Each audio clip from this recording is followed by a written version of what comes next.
ang lumang pangalan ng Cardona. Hango raw ito sa salitang sapaw na ang ibig sabihin ay nag-uumapaw sa pag-asa at galak ang mga katutubo sa yaman ng kanilang lupa.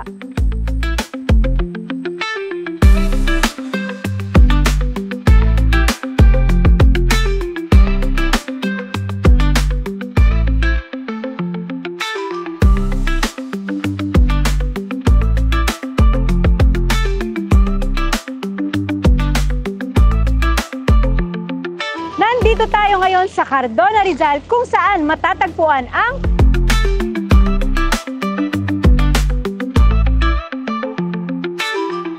Diocesan Shrine and Parish of Our Lady of the Holy Rosary, La Virgen de Sapao.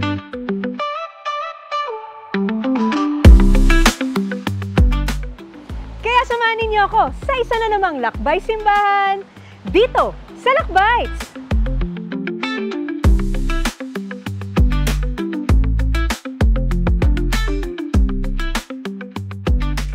Viva la Virgen! Tuloy po kayo dito sa dambana ng Birhen ng Sapao.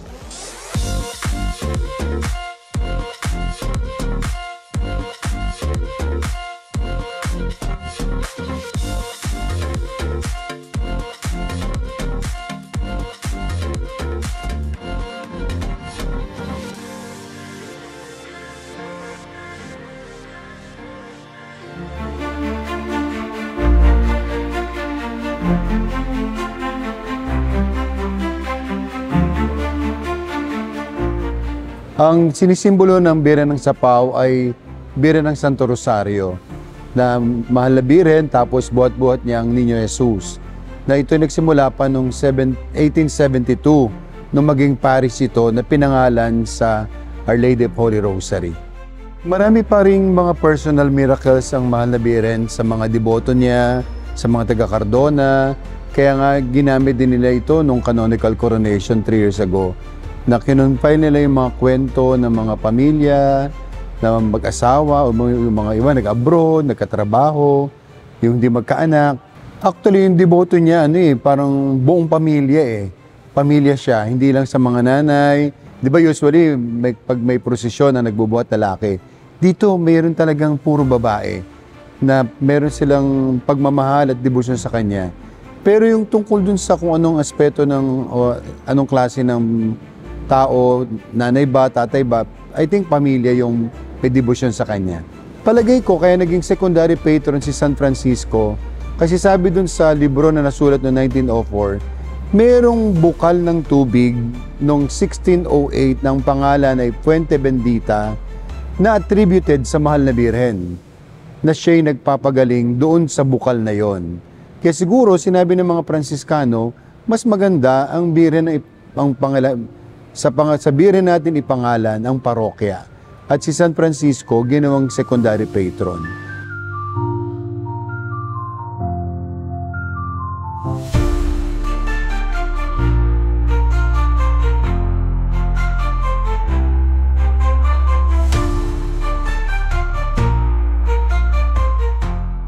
Fuente Bendita o Bukal ng Birhen ng Sapao. Mula noon hanggang ngayon, pinaniniwala ang mapaghimala ang bukal. Kaya naman maraming pumupunta upang maligo at magdasal na rin sa mahal na Birhen ng Sapao.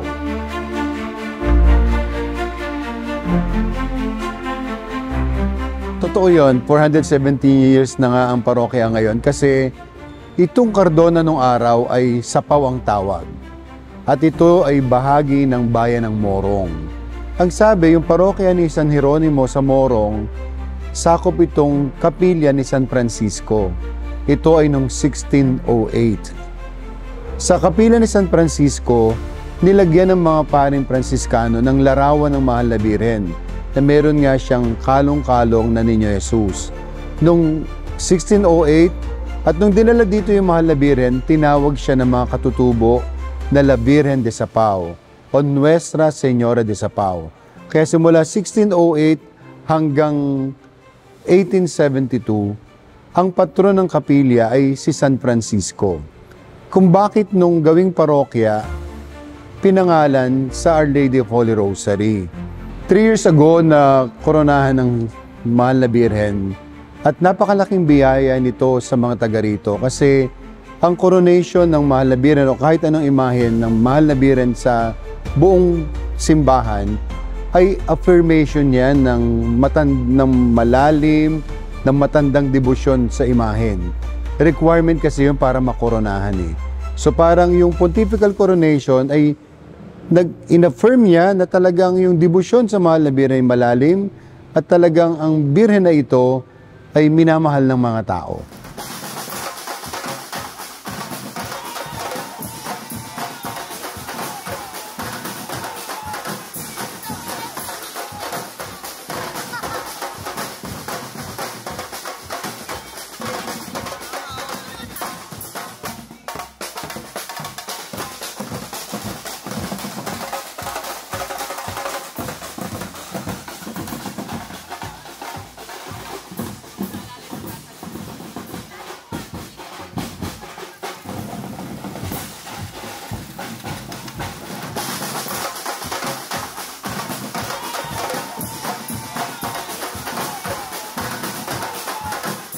Pagoda sa lawa ng bai. Ito yung karera ng mga bangkang demotor at bangkang desaguan. Ginagawa nila ito bilang pasasalamat kay Amang Serafin San Francisco sa masaganang ani sa lawa. Si Tata Iko ang kanilang pangalawang patron.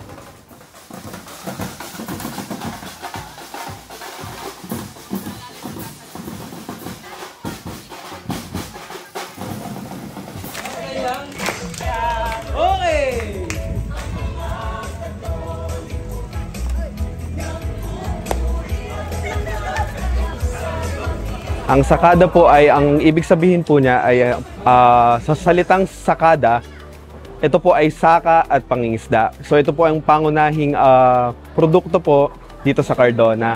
So ang sakada po is, siya po ang official social action ng Shrine Ministry po. So meron po kasi tayong PPC. So sa PPC po natin, ang under po natin doon is yung Social Action Ministry. So ang counterpart naman po ni Social Action Ministry sa PPC, so sa Shrine naman po, Shrine Ministry, ang nakapasok po dito ay yung sakada. So counterpart po siya ng Shrine Social Action Ministry. Mostly po ang beneficiaries po namin here sa sakada is mga kabataan po. So pinapapunta po namin sila, ginagather po namin sila through their parents, no, para matulungan, mapasaya, mapalaro po namin sila. So palagi po namin tinuturo sa mga kabataan na magdasal. So number 1 po yan. And then hinihikayat po natin sila magsimba. And also yung tagline po natin is tinuturo po natin sa kanila, which is yung sa Birhen ng Sapaw, biyaya yung maapaw.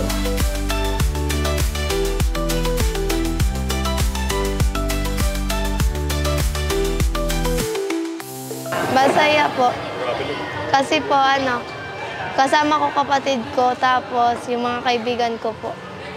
Yung yung pamilya po, bihira lang po kasi. Yung Region of Mary, nagdadasal po. Tapos po, yung kasiyahan po namin. Sana po, ligtas po kami lahat. Wag pong magdadala sa kuna rito para po safe po ang lahat sa atin. Ina po.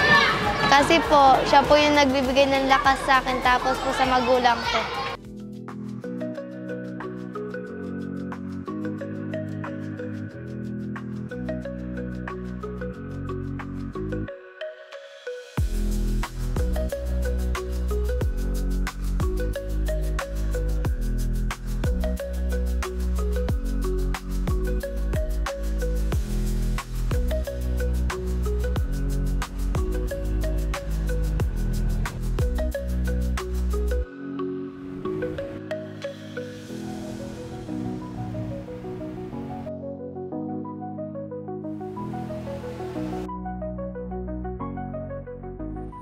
Most poor.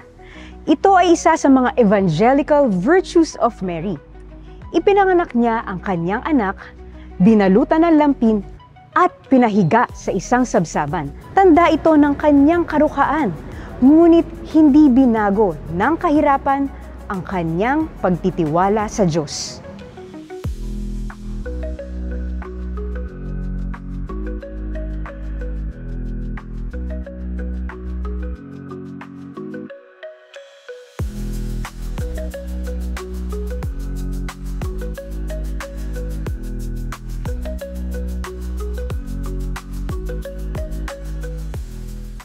Yung dalaw sa PAW, ako po yung nagsimula no, nung dumating ako dito sa Cardona.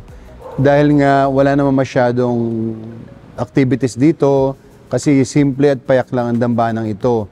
From Monday to Friday, isa lang ang misa sa umaga, mabigat lang pag Sabado at Linggo. Kaya naisip ko, sabi ko, siguro mas maganda dumalaw sa mga bahay ng mga tao, sa tabi ng lawa. At hindi naman ang mandato ni Pope Francis, di ba? Pumunta tayo sa mga laylayan ng lipunan. Kahit wala akong ibibigay sa mga tao, pupunta lang ako doon, nakasutana, para maramdaman nila yung pagmamahal ng simbahan. Maramdaman nila na nando yung simbahan. Majority o lahat naman sila talagang tinatanggap kami, tuwang-tuwa sila. Kasi ang kwento nga nila, may mga lugar na hindi pa sila napuntahan ng pare. Hindi pa sila nadalaw ng ganon. Kasi talagang sinasadya ko, nagsusutana ako kahit alam ko, tutulay ako sa kawayan. Bahala na kung mahulog ako doon, di ba? Kumbaga, intentional yung pagsusutana ko para talagang, yun nga yung sinasabi ni Pope Francis punta tayo sa kanila. At iba yung impact sa mga tao. Sa akin, marami akong mga discoveries na parang, di ba, minsan gusto mo lang, pero may dating din sa'yo, may impact din sa'yo, na hindi mo talaga alam pag kumikilos ang Diyos na matatouch ka talaga dun sa buhay ng mga tao. Yung kwento nung yung dun sa Spanish book na 1904, dito namin binabanggit na merong brass painting na galing sa simbahan ng Morong, dinala dito. Kaya ang conclusion ko, ito yung dinala dito.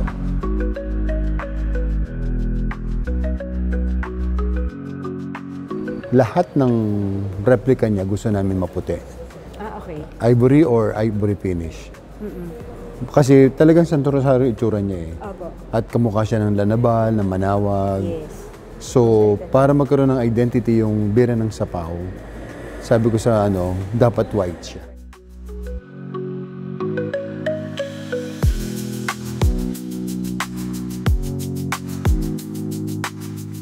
Feast of Our Lady of Victory ang in-establish na pangalan ni Pope Pius V noong 1571 dahil ito sa Christian victory sa Lepanto. Ngayon naman ay kilala sa tawag na Feast of Our Lady of the Rosary. Sa araw-araw nating buhay, marami tayong pinagdadaanan, kaya laging nariyan ang mahal na ina ng Santo Rosario.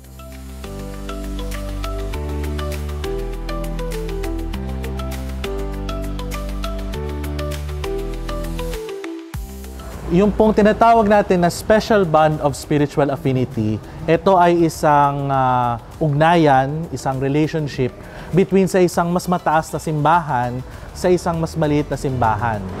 In this case, ang mataas na simbahan po ay yung pong Papal Basilica ng Santa Maria Maggiore sa Roma na kinoconsider po natin as the principal Marian Church of the whole world. At itong simbahan po natin sa Cardona, Rizal ay meron pong espesyal na ugnayan as if they are daughter and mother.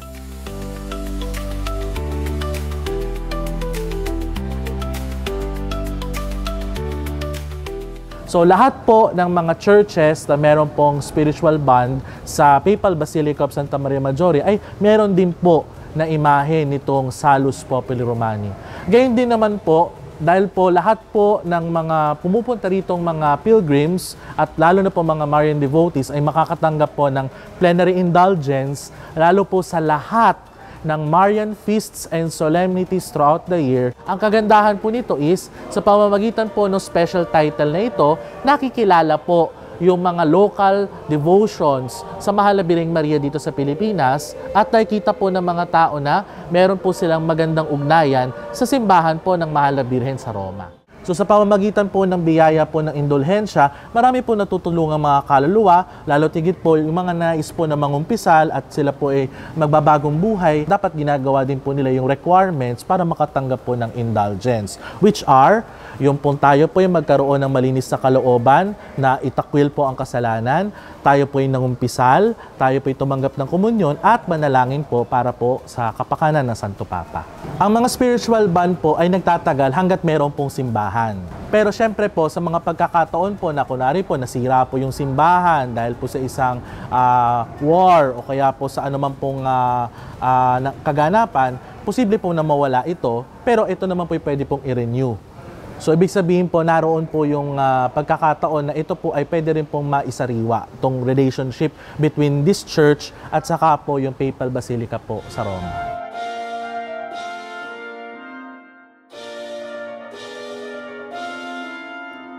Ikaw ang ina ni Jesus na aming Diyos, kaya kami ay lagi sa iyo'y Sa Pawan Festival ang tawag ng Bayan ng Cardona sa kanilang pagdiriwang ng kapistahan. Dito makikita ang mga deboto na sumasayaw sa kalsada bilang pagpupugay sa mahal na ina ng Santo Rosario. sa reyna ng Cardona, magdiwang at magsaya sa Birhen ng Sapaw, biyaya'y umaapaw. Ang kapistahan ng Birhen ng Sapaw ay tuwing October 7. Kasabay nga dahil nga yun ang binigay sa kanyang title noong 1872 na Our Lady of Rosary, yun ang yung kapistahan niya. At meron siyam na araw na nobinaryo bago yung kapistahan. At ang ganda rin kasi yung secondary patron niya, si San Francisco, ang kapistahan naman ay October 7. So, silang dalawa, makita mo, magsisimula mo na yung nobena kay San Francisco sa umaga, may pagdating na nung para naman kay Our Lady of Sapaw, magsisimula naman yung sa hapon, yung para nobena sa kanya. Kaya ngayong pagoda tuwing October 4, sinabi ko na sa mga tao na yung pagoda ni San Francisco ay pagoda na rin ng Birhen ng Sapaw. Kaya lagi silang magkasama. At magsaya sa Birhen ng Sapaw, biyaya'y umaapaw sa reyna ng Cardona, magdiwang. Halina mga kadambana dito sa Birhen ng Sapaw, kung saan ang biyaya ay umaapaw. Halina po kayo dito sa dambana namin, dito sa Cardona, tayo mamintuho sa mahal na Birhen ng Sapaw, sa Birhen ng Santo Rosario. Halina po dito upang tayong lahat ay sama-sama na lumapit sa ating Panginoong Jesucristo sa pamamagitan ng kanyang ina. Ang ina ng Diyos, ang ina nating lahat bilang mga Pilipino.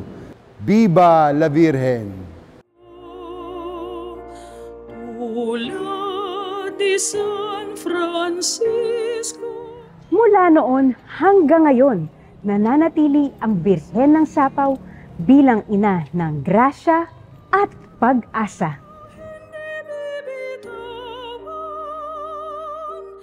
Ipinararanas ang grasya sa mga taga rito at ibinabahagi sa dumadaming peregrino at deboto. Sa Birhen ng Sapaw, biyaya'y umaapaw. Viva la Virgen! Ikaw ang reyna ng langit at lupa. Ako po muli si Kat Diaz. Maraming pong salamat hanggang sa susunod na Lakbay Simbahan dito sa Lakbay!